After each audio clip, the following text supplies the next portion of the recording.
వల్లభనేని వంశీని గుంటూరు ప్రభుత్వ ఆసుపత్రికి తరలించారు నూజివీడు పోలీసులు. వల్లభనేని వంశీ న్యూరో శ్వాసకోశ సంబంధిత సమస్యలతో ఇబ్బందులు పడుతున్నారు. నకిలీ ఇళ్ల పట్టాల కేసులో వంశీ నూజివీడు జైల్లో రిమాండ్ ఖైదీగా ఉన్నారు.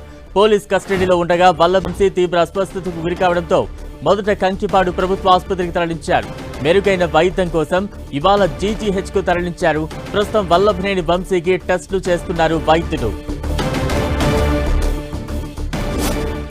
ఇక తాజా అప్డేట్స్ అందించేందుకు మా ప్రతినిధి నాగరాజ్ సిద్ధంగా ఉన్నారు. నాగరాజ్, బలరాం ఈ రోజు ఉదయం గుంటూరు జీజీహెచ్ వైకాపా నేతలు వల్లభనేని వంశీని కూడా తీసుకొచ్చారు. ఇక్కడికి గత కొద్ది కాలంగా కూడా ఆయన శ్వాసకోశ న్యూరాలజీ దానికి సంబంధించినటువంటి సమస్యలతో కూడా బాధపడుతున్నాడు.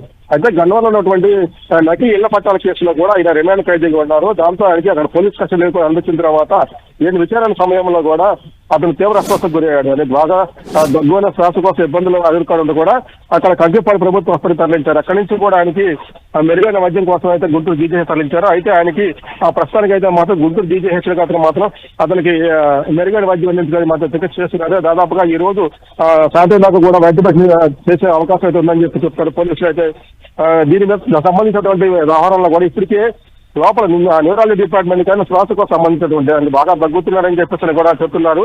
దీనికి స్పెషల్ ట్రీట్మెంట్ ఇవ్వాలని చెప్పేసి కూడా లోపల కూడా ఇప్పటికీ వైద్య పరీక్షలు చేస్తున్నారు Vamsi. Right, thank you Nagaraj.